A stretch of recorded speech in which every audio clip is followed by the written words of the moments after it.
दोस्तों, जब मोदी जी मुझसे मिलने आए तो क्या हुआ देखिए। माननीय प्रधानमंत्री जी अभी जब माता जी को मिल रहे थे तो हमारी माता जी से कह रहे थे हम तुम्हारी माता जी पर्ची खोल रहे हैं। और माता जी से बोले अब तुम्हारे मन में ये चल रहा है कि ब्याह हो जाए। दोस्तों, जब मोदी जी मुझसे मिलने आए तो क्या हुआ देखिए।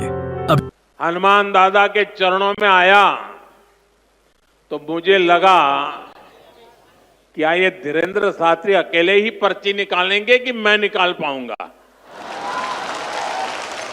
तो मैंने देखा कि आज हनुमान दादा की मुझ पे कृपा होती है कि नहीं होती है। तो हनुमान दादा जी ने मुझे आशीर्वाद दिया और मैंने आज पहली पर्ची निकाली। मैंने देखा कि अभी और सुनिए मोदी जी ने क्या कहा। उनकी माताजी की पर्ची निकाली और जिसकी बात शास्त्री जी ने बता दी आपको। ये तो मोदी जी का बड़पन है दोस्तों। फिर मोदी जी ने कहा कि साथियों, यह बहुत बड़ा अवसर है, बहुत बड़ा काम है। संकल्प बड़ा हो, संतों के आशीर्वाद हो, प्रभु की कृपा हो तो समय सीमा में सब पूर्ण होता है। ये सब मोदी जी ने कहा।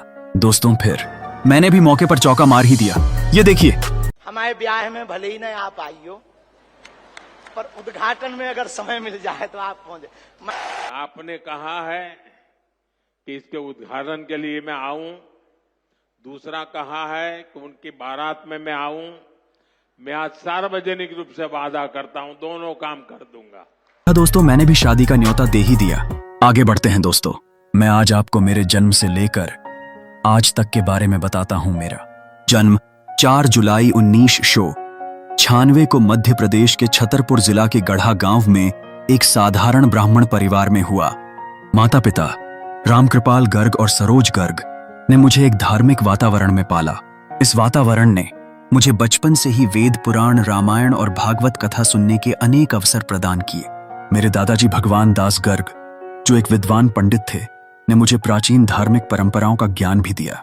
यह अनुभव मेरे जीवन में धार्मिक ज्ञान और आत्मिक विकास की नींव रखता है। शिक्षा के क्षेत्र में मैंने अपने गांव में प्रारंभिक शिक्षा ली और साथ ही धार्मिक अध्ययन में गहरी रुचि दिखाई।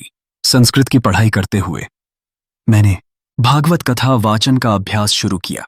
यह मेरे लिए केवल एक अध्ययन नहीं बल्कि एक साधना बन गई।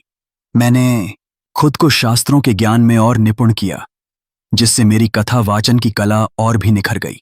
दोस्तों, मेरे शब्दों में ऐसी गहराई और दिव्यता है कि सुनने वाले भक्त आसानी से मेरी कथाओं में खो जाते हैं। ये देखिए, डांस किया है।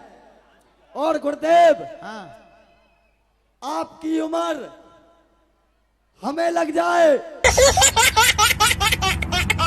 1 मिनट, क्या चाहते हो? हमारी उम्र तुम्हें लग जाए? हो गुरुजी।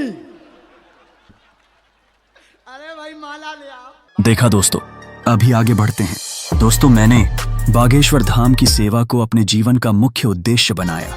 यह धाम छतरपुर जिले में स्थित है, जहां मैंने बहुत कम उम्र में कथावाचन और हनुमान भक्ति का कार्य प्रारंभ किया। मेरी कथाओं में एक अलौकिक आकर्षण था, जिसने धीरे धीरे भक्तों को अपनी ओर खींचना शुरू कर दिया। मेरी भक्ति और सेवा ने मुझे उन लोगों के दिलों में एक विशेष स्थान दिलाया जो अपने मन की समस्याओं का समाधान पाना चाहते थे। मेरी लोकप्रियता ने मुझे एक सिद्ध संत के रूप में स्थापित किया। भक्तों का विश्वास है कि मैं किसी भी समस्या को बिना बताए ही जान लेता हूँ। देखिए, हैं कैंसर रोग है, 3रा स्टेज पार कर गया। गांठों में दिक्कत है, असहनीय दर्द होता है। 2018 से परेशान है, तंत्र ने दिक्कत की है। एक की तबीयत ठीक होती तो दूसरे को दिक्कत बनाता है। आर्थिक तंगी है, पति बहुत क्लेश करते हैं, मदिरा पान करते हैं। सुधर जाएंगे, कृपा हो जाएगी, आशीर्वाद है। दोस्तों, ये मेरी नहीं, हनुमान जी की कृपा है। वही मुझे प्रेरणा देते हैं और मैं लोगों की समस्याओं को बता पाता हूँ। अभी आगे बढ़ते हैं। दोस्तों, आज मेरा दिव्य दरबार भक्तों के लिए उम्मीद और आस्था का केंद्र बन गया है। मैं हमेशा हिंदू संस्कृति, गौ रक्षा एवं सनातन धर्म के प्रति लोगों को प्रेरित करता हूँ। मेरी अद्भुत प्रवचन शैली और चमत्कारिक क्षमताओं ने मुझे एक शक्तिशाली धार्मिक व्यक्तित्व बना दिया है। लोग मुझे बागेश्वर धाम सरकार या बाबा के नाम से पुकारते हैं, जो मेरे प्रति श्रद्धा और विश्वास का प्रतीक है। मेरी सेवा में हमेशा गरीबों की मदद, गौशाला का समर्थन और धार्मिक संस्थाओं की सशक्तिकरण की बातें शामिल होती हैं। दोस्तों, मुझे ये शक्तियां कहां से मिली? चलो आपको बताता हूं। एक दिन हम अपने दादाजी के पास जाते हैं कि आप दुनिया को बताते हो। देश दुनिया के लोग आते हैं। उस वक्त हमारी परिस्थितियां बहुत गंभीर थी। पिताजी कुछ करते नहीं थे, दीक्षा मांगनी पड़ती थी। तो हमने कहा, दादा गुरु से कहा कि आप सबके बारे में बताते हो, हमारे बारे में भी तो बताइए, हमारा कोई गड़ा हुआ धन बताओ। उसके चक्कर में हम आपके पास आए हैं। घर की स्थिति बहुत खराब है दोस्तों। उन्हें कुछ नहीं बोला, वो तो जादू है, वो देख लेते हैं दोस्तों। गुरु की तो दृष्टि बहुत ऊंची होती है।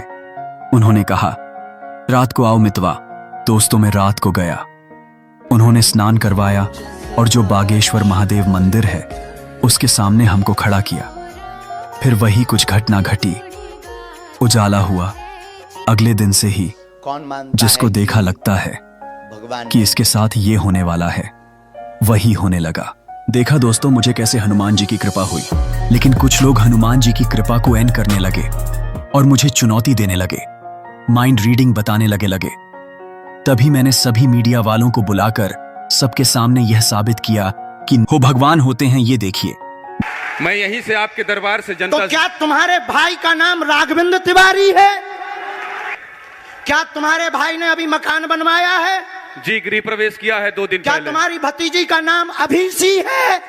इसके बाद अब अंधविश्वासी कहना बंद कर देना, वरना नंगा कर दिया जाएगा। हम हनुमान जी के सेवक हैं, ललकार कर करते हैं कि हमने संतों की चरणों की तपस्या सीखी और सन्यासी बाबा की कृपा को पाया है। देखा दोस्तों, ये नहीं अभी और देखो। पदोन्नति का प्रश्न है, कृपा होगी पत्रकार में, इस मंत्र का जाप करें, आशीर्वाद है। देखा, ठठरी के भरो भगवान होते हैं, शक्तियां होती हैं मेरे पागलों। दोस्तों, अभी मैं मेरी बहन की शादी के बारे में बताता हूं। दोस्तों, मेरी बहन की शादी के लिए मेरे पास पैसा नहीं था। तभी मेरे दोस्त ने मेरी मदद की। बहन जी के विवाह में धन की बड़ी दिक्कत थी। हम माताजी और पिताजी बैठ कर के चर्चा करते थे कि बहन का विवाह कैसे होगा। और महाराज जी बिना विचार किए इन्होंने हमें जो है दूसरे दिन 20,000 रुपए ला करके दिए। और सुनिए, और बात यहीं नहीं रुकी।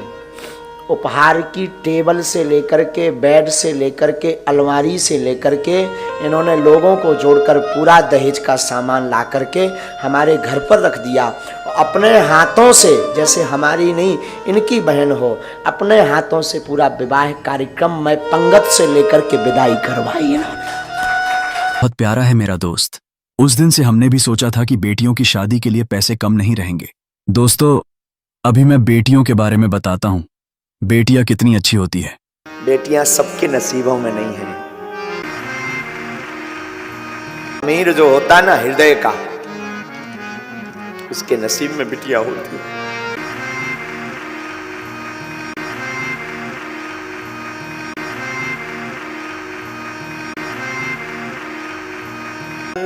रात को पिता हारा थका आवे, कई बार हमने आजमाया है, बेटा नहीं उठता है। आगे तो आ जाने दो, दरवाजा तक नहीं खोलता है।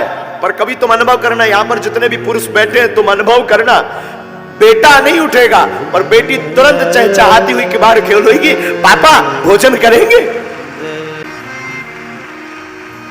दोस्तों, बेटियां को कभी दुख मत पहुंचाओ। सबकी दुलारी या प्यारी होती है बेटियां। मेरा जीवन सबको सिखाता है कि भक्ति और सेवा का मार्ग ही असली सुख और संतोष की ओर ले जाता है। दोस्तों, मैं एक युवा हूं जिन्होंने भक्ति, कथा वाचन और दिव्य आशीर्वाद के माध्यम से लाखों लोगों के दिलों में विशेष स्थान बना लिया है।